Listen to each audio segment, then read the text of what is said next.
Sabe, tem uma imagem que não me sai da cabeça quando eu penso em estratégia corporativa. Qual seria? É um grande barco a remo.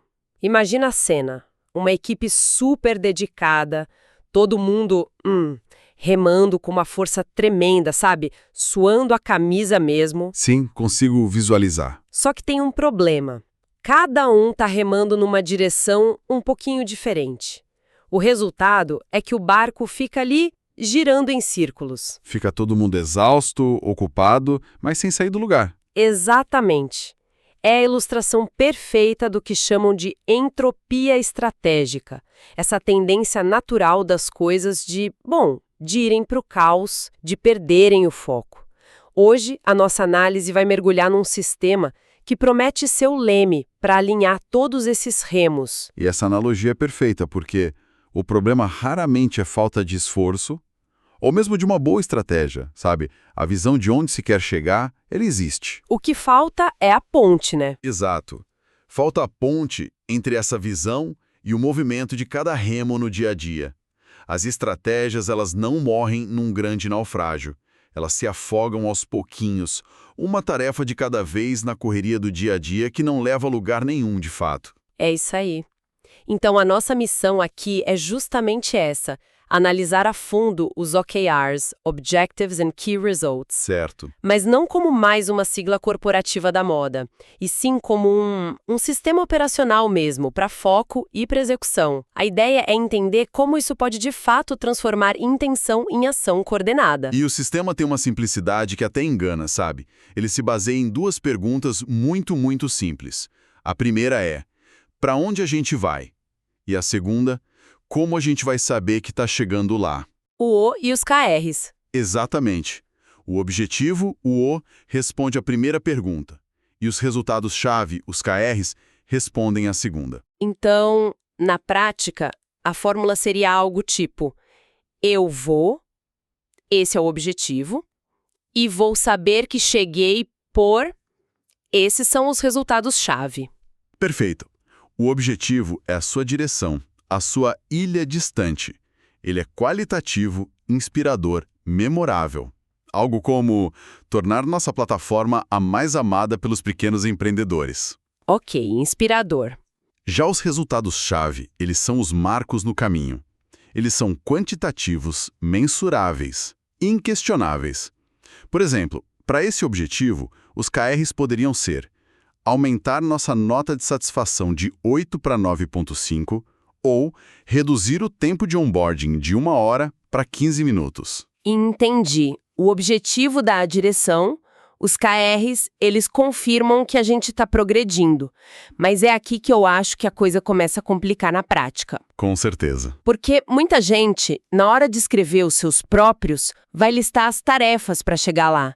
Coisas como fazer 5 workshops com clientes ou publicar 10 artigos no blog. Sim, esse é o primeiro grande abismo. Essa confusão entre o esforço e o impacto, né? Sem dúvida. É o erro fundamental. Confundir OKR como uma lista de tarefas é como, é como confundir viajar para a praia com a tarefa de arrumar as malas. Ou encher o tanque do carro. Exato. As tarefas são o que você faz, os resultados-chave são o que você alcança. A mudança de mentalidade é brutal. A pergunta que você tem que fazer para qualquer tarefa é: e daí? O teste do e daí. Gostei. É isso. Eu vou ligar para 50 clientes. E daí? O que importa é o resultado. Agendar 10 reuniões de diagnóstico. A ligação é o meio, a reunião agendada é o fim. Mas espera aí. No fim do dia, a empresa precisa faturar, certo? Precisa bater meta financeira. Como você convence um CEO de que o OKR principal não deveria ser algo direto, como atingir 5 milhões de reais em receita? Essa é uma tensão super real e muito importante. A resposta está na diferença entre o que a gente chama de Leading e Lagging Indicators. Indicadores de direção e de resultado. Perfeito. A receita de 5 milhões é um lagging indicator. É o placar no fim do jogo. Ele te diz se você ganhou, mas não te ajuda a jogar melhor durante a partida. Você não influencia a receita diretamente, hoje. Você influencia o que leva à receita. Exatamente. Esses são os leading indicators. Um bom OKR foca neles. Em vez de mirar na receita, você mira em aumentar a taxa de retenção de clientes de 80% para 90%, ou diminuir o ciclo de vendas de 60 para 45 dias. São essas alavancas que, quando você mexe, geram um resultado financeiro lá na frente. Faz todo sentido. É focar no jogo, não só no placar. Isso também quer dizer que OKR não é uma lista de tudo que a equipe faz, né? De jeito nenhum, senão vira um checklist gigante e inútil. OKR são para as prioridades, para as 2 ou 3 coisas que precisam de um foco, assim, desproporcional naquele trimestre, porque elas vão mudar o jogo. O resto, o dia a dia, o business as usual, continua acontecendo. Entendi. Se tudo é prioridade, nada é prioridade. É isso.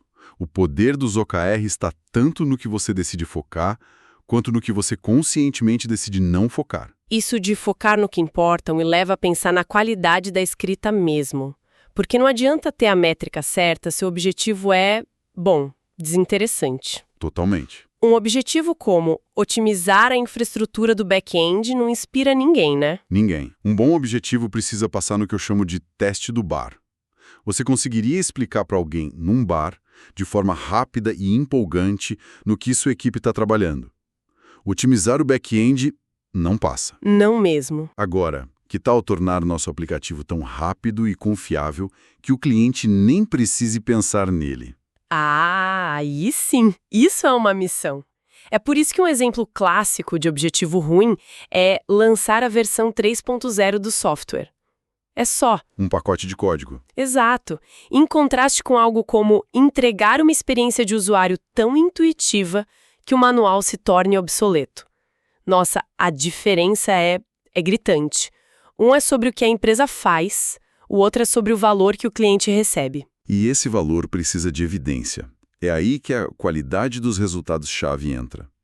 E junto vem uma filosofia que eu acho essencial: a ambição responsável. Ambição responsável explica isso. A ideia é que os OKRs devem ser desconfortáveis. Devem te esticar. Se sua equipe atinge 100% das metas todo trimestre, elas não são metas, são previsões. Certo. A meta ambiciosa seria aquela que você mira em atingir uns 70%, 80%? Exatamente. Atingir 70% de uma meta super audaciosa é um sucesso estrondoso. Essa ideia é ótima na teoria, mas na prática, como é que se evita que a equipe se sinta desmotivada por nunca ganhar de fato, por nunca bater os 100%? Essa é a pergunta de $1 milhão. E como convencer a liderança de que 70% de uma meta ousada é melhor que 100% de uma meta medíocre? A resposta é cultural. A única forma disso funcionar é se os OKRs forem totalmente desvinculados de bônus, de remuneração variável, de avaliação de desempenho. Ah, essa é a chave. É a chave.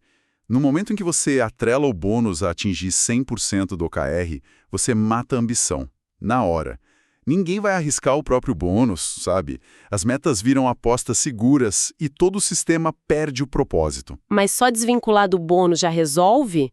Porque se o chefe ainda olha feio para quem bateu só 70% da meta, a pressão continua ali, né? Perfeito. É por isso que a regra do RH não basta. A cultura precisa dar suporte. É preciso ter alta segurança psicológica.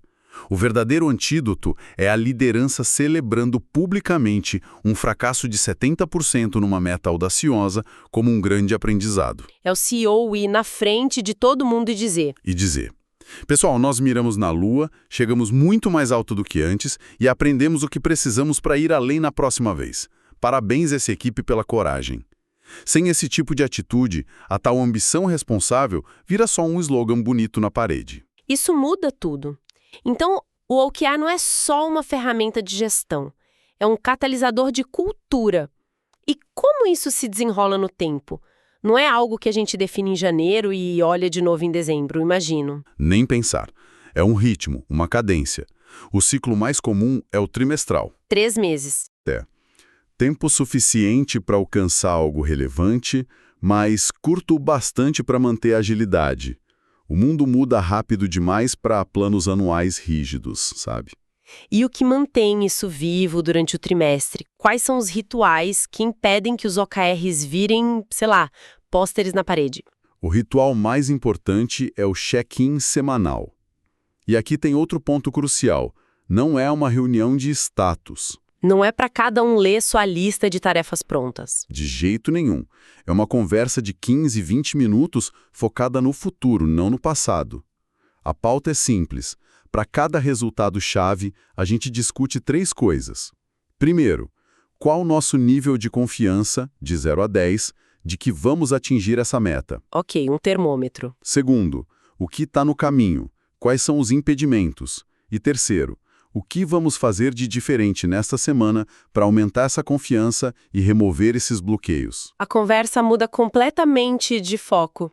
Em vez de o que você fez, a pergunta vira o que está no nosso caminho e como a gente resolve isso junto. Precisamente. Deixa de ser cobrança e vira colaboração. O gestor sai do papel de fiscal de tarefa e vira um removedor de obstáculos.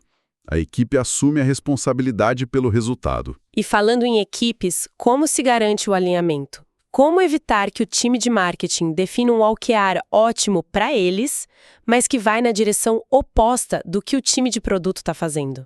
A palavra-chave aqui é alinhamento, não cascata.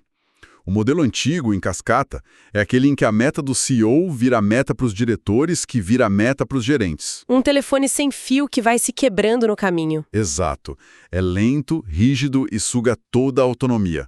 O modelo dos OKRs é bidirecional. Como funciona esse processo bidirecional na prática? Começa com o top-down, de cima para baixo. A liderança define uns 2, 3 OKRs estratégicos para a empresa toda. Eles apontam a direção. Em seguida, entra o bottom-up, de baixo para cima. As equipes propõem os seus. Exato. Cada equipe com essa direção clara tem autonomia para se perguntar: dado o destino da empresa, qual é a contribuição mais impactante que nós podemos dar? E aí elas propõem seus próprios OKRs. Existe uma negociação, claro, um diálogo, mas a autoria da meta da equipe. Entendi. A liderança define o que estratégico e as equipes que estão ali na linha de frente definem o como. Isso deve gerar um nível de engajamento, nossa, muito maior. É outro jogo. A equipe não está executando a meta de outra pessoa, está executando a sua meta, que ela ajudou a criar. O equilíbrio entre direção e autonomia é o grande segredo. Ok, o sistema parece poderoso, mas cheio de armadilhas. Se a gente fosse resumir, quais seriam os erros mais fatais que as empresas cometem? O primeiro a gente já falou bastante, é confundir resultados-chave com tarefas. O antídoto é aquele teste do e daí. Sempre perguntar qual o resultado esperado. Sempre. O segundo erro é a falta de ambição. Criar OKRs que só descrevem o que já ia ser feito de qualquer jeito. O antídoto para isso é cultural. Desvincular de bônus e celebrar o aprendizado. E eu imagino que o terceiro grande erro seja o famoso definir e esquecer. Fazer todo o planejamento e depois a planilha fica lá, esquecida numa pasta qualquer. Esse é o golpe de misericórdia. Eu já vi isso acontecer de perto. Uma startup super promissora, fizeram um workshop incrível, definiram OKRs lindos e inspiradores, mas o CEO era viciado em apagar incêndio. A urgência do dia a dia atropelando a estratégia. Sempre. Os check-ins semanais foram cancelados na primeira semana por falta de tempo, depois na segunda. No fim do trimestre, ninguém nem lembrava mais quais eram os OKRs. A entropia venceu. O antídoto para isso é blindar os rituais.